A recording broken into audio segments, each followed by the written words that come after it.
Eh, Buen día, Luna, buen día, Emi. Agradezco eh, el tiempo que nos permites ahorita tener en esta sesión. Eh, Quisiera que de pronto nos compartieras un poquitico de quién eres tú, tus estudios, dónde estás ahorita, de pronto laborando. Quisiéramos conocerte un poquitico más antes de entrar como en nuestras consultas. Nosotros de antemano, antes de tu respuesta, nos presentamos. Somos estudiantes de la Universidad de La Salle, estamos en el segundo semestre de Ciencia de Datos y pues estamos desarrollando un taller particular para la materia de relaciones interpersonales. Entonces, quisiéramos contar con tu ayuda en este caso y pues bueno, te doy el paso para que puedas contarnos un poquitico acerca de ti. Ok, bueno, mi nombre es Emily Pérez. Trabajo actualmente en Mercado Libre como diseñadora de experiencia de usuario y analista de datos. Mi carrera de pregrado es sociología, un máster en diseño de experiencia de usuario y una especialización en analítica de datos.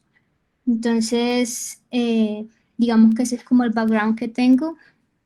Fuera de eso, más que todo el perfil profesional está vinculado a combinar datos y experiencia de usuario. Listo, Emi, muchísimas gracias. Emi, te queremos realizar unas preguntas que esto nos va a ayudar a nosotros dos cuando estemos en un entorno profesional. Ok. Eh, bueno, empiezo yo. Emi, ¿qué estrategias usas para explicar resultados técnicos completos a personas que no saben de datos, sin que se pierdan y tengan confianza y interés en el tema? Mm, pues trabajando con stakeholder, eh, que es como le llamamos en áreas de trabajo a todos los involucrados en un proyecto, normalmente quienes manejamos los datos manejamos lenguaje técnico, pero quienes reciben ese tipo de explicaciones, o mejor dicho, esa traducción de datos, son los stakeholders. Entonces, las formas de comunicar esto pueden existir varias. En el caso de experiencia de usuario y analítica de datos, nosotros tenemos que traducir un montón de información que está relacionada a dashboards de experiencias. Por ejemplo, en Mercado Libre se analiza la home de Mercado Libre, que es específicamente en el área que yo trabajo, que es Discovery, todo lo que es home, BPP y la experiencia de search. Entonces, cuando alguien entra y hay una serie de búsquedas o insights y todo esto que estamos analizando a través de data, la forma de comunicarlo es exactamente así, como insights. No le podemos decir la tasa de conversión bajó 15%, nosotros diríamos estamos perdiendo usuarios y esto indica un problema de experiencia de usuario. Entonces, es traducir datos en una comunicación clara, entendible y totalmente comprensible para una persona no técnica. Entonces, ahí tenemos que identificar quién es la audiencia, si es negocio, si es producto. No es la misma comunicación la que tengo como diseñadora con personas técnicas, por ejemplo, con desarrolladores, a la comunicación que tengo con personas de negocio que están enfocadas totalmente en qué es Mercado Libre y cómo funciona a nivel de conversión. Y todas las personas involucradas en productos. Entonces, primero hay que identificar a quién le vas a comunicar, negocio, producto, técnicos, otros diseñadores y finalmente todo ese dashboard de información, traducirlos en insights, en hallazgos, como les acabo de explicar, no decir 15%, sino traducir esto a un lenguaje fácil, como, bueno, bajo la conversión por un problema de experiencia, ya detallaremos el problema, ya definiremos objetivos en ese problema, pero es transformar eso, datos en una comunicación clara, pero partiendo de identificar a quién se la comunicamos. Ok, Claro. grandioso, Emi. Me parece De grandioso. hecho, ahí como para para seguir con ese hilo conductor, porque la comunicación entre las partes siempre son interesantes, ¿no? Pero ¿cómo logras que tú, por ejemplo, con los ingenieros o los que manejan los datos, se conecten realmente en temas de comunicación? Porque veo que ahí tú tienes como diferentes clientes, ¿cierto? Puede ser tu cliente externo o puede ser clientes internos. Bueno, ¿cómo logras para que la comunicación sea fluida entre los diferentes usuarios que tú probablemente puedes llegar a tener?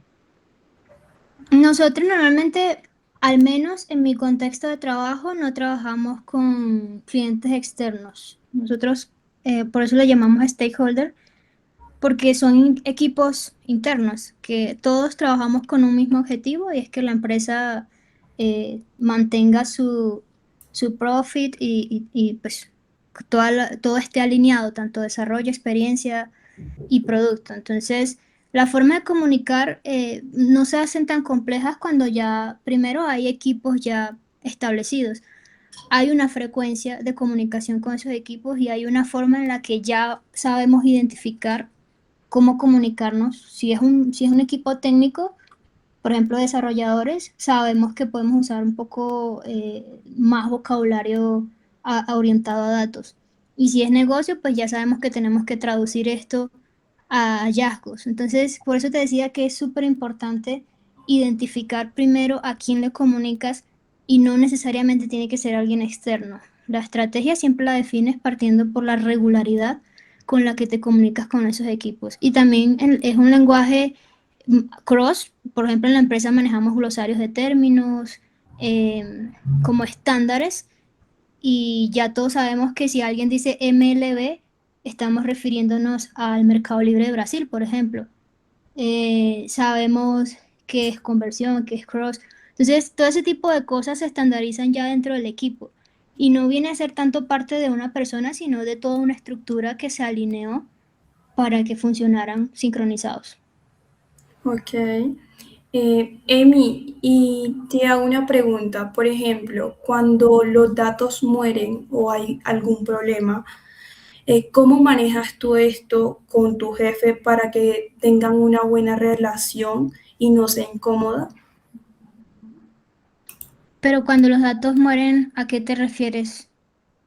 Quizás, O adelante. es Sino que de repente, más bien algún tipo de información que tú hayas presentado o que los resultados realmente no sean los que espera tu jefe o al área donde tú estás reportando, que quizás dependan de ti, porque pues digamos que pueden encargarnos X información, necesito un reporte o un dashboard de ciertas características, pero finalmente eso no es lo que yo quería. No se traduce en lo que yo como jefe o solicitante internamente dentro del Mercado Libre en este caso, pues no me gustó porque finalmente esto no es lo que yo necesitaba. Yo te dije una cosa y me saliste con otra cosa. Más o menos a eso apunta la pregunta del mío. ok. Una analogía más bien de resolución de conflictos, creería que es porque eso puede pasar. Y cuando eso pasa, normalmente es porque hay un conflicto en la comunicación. O esto pasa, y eso es algo que me pasa por lo menos a mí a diario en el trabajo, y es que hay personas que evitan a toda costa las reuniones, los meets, porque consideran que es pérdida de tiempo, pero nosotros llamamos a algunas reuniones efectivas, que son reuniones cortas de 15 o 30 minutos para aclarar contextos.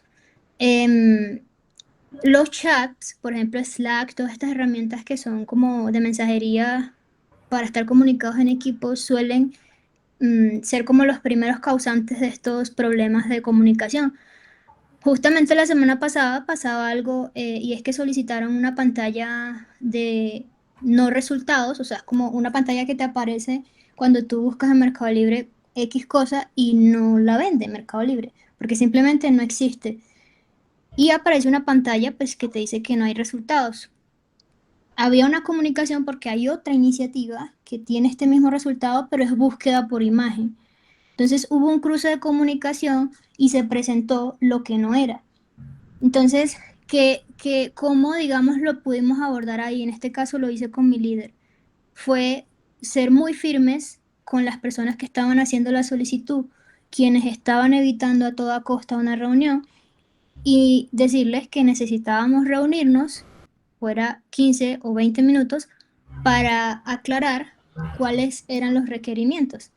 Entonces, cuando esto pasa, normalmente tratamos de ser muy sensatos y muy firmes también porque hay momentos en los que cuando no logramos el objetivo, muchas veces, insisto, son problemas de comunicación, bien sea por el medio de comunicación o por la indisposición de las personas. Entonces, acá es importante como tener habilidades blandas también para saber comunicar cuando necesitamos el tiempo y la disposición de las personas para lograr los objetivos. Entonces, eh, normalmente cuando algo no se cumple y hay esos vacíos de comunicación, hay que tomar decisiones y muchas veces no son decisiones cómodas, como tener que quizás hacer un llamado de atención a los equipos responsables de proveer la información necesaria para lograr un objetivo, bien sea con datos o con diseño. ¿sí? Digamos que entendemos que en este medio o en este ambiente siempre vamos a tener el uso de los datos en un 200%, ¿cierto? Entonces el manejo de X programas, ya sea de desarrollo en particular o simplemente de consulta, van a ser temas relevantes en una carrera como la ciencia de datos, como el manejar la información y cómo tú puedes expresar eso en soluciones, en información pertinente para un tercero que la llegara a necesitar. Pero entonces, entendiendo eso, ¿qué otras habilidades de pronto tú dices, bueno, esto es importante que en una carrera donde tú estás manejando datos, donde estás mostrando cierta información? Aparte de eso, ¿tú qué nos aconsejas? Digamos que es importante como para fortalecerse uno como estudiante en este ambiente Ujú. y pues hacia el futuro, porque pues digamos estamos iniciando, ¿cierto? Pero pues en un futuro dices, ok, esto es importante para que ustedes lo tengan en consideración. Sí. Ujú. Pues yo creo que eso no es solo como de alguien que estudia ciencia de datos o alguien que estudie cualquier carrera, creería.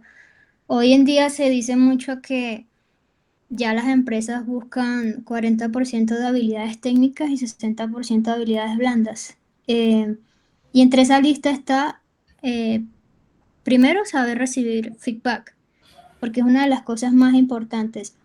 En estos trabajos, sobre todo en tecnología, se tiene que lidiar mucho con el ego y con el sesgo que tienen las personas. eh, y esto puede hacer que los equipos tengan comunicaciones disruptivas, comunicaciones hostiles. Entonces, si tuviera que decirles qué habilidades deberían desarrollar, la primera de todas es saber recibir feedback. Y como dicen en Mercado Libre, el feedback es un regalo, porque cuando nos dan feedback, nos están dando un insight, así como manejamos datos, nos están dando datos que nos van a ayudar a mejorar nuestro trabajo y no tomarlo como un ataque personal o como algo que quiere perjudicarme, porque es todo lo contrario. Entonces, creo que esa es una de las primeras habilidades, saber escuchar, saber recibir feedback, saber también agradecer por ese feedback, porque no es un ataque. Puede que haya escenarios hostiles, ¿no? Donde quizás uno puede decir, bueno, esta persona tiene un problema conmigo o esto. Tratar de quitarle poder a ese tipo de cosas porque eso puede entorpecer nuestro progreso en la carrera. Entonces, ser muy objetivos. Habilidades blandas, la primera es recibir feedback, saberse comunicar obviamente también, pues, en la forma, en la misma medida que recibo el feedback, con esa misma sensatez y con esa misma tranquilidad también poder responder de forma eh, firme y sin ser como groseros o sentir que esto nos afectó mucho, mucho más allá de lo profesional y que más bien lo tomemos como una retroalimentación para seguir mejorando, porque eso es lo que nos va a hacer crecer. La diferencia entre un junior y un senior es que el senior sabe escuchar y el junior solo sabe alegar. Gracias, gracias. No sé si Luna tienes alguna pregunta adicional. No, darte las gracias, Emi, por este momento que nos das. Creo que tus palabras nos dan mucha ayuda para todo este proceso que tenemos. Gracias. Y mil Ok. gracias de verdad por tu tiempo, por este espacio, porque nos compartes información valiosa que siempre tenemos que poner en consideración quizás en el día a día, en donde nos desempeñemos, ¿no? Y te agradezco el tiempo que nos has permitido tener ahora contigo. Muchísimas gracias. Bueno, gracias a ustedes por invitarme.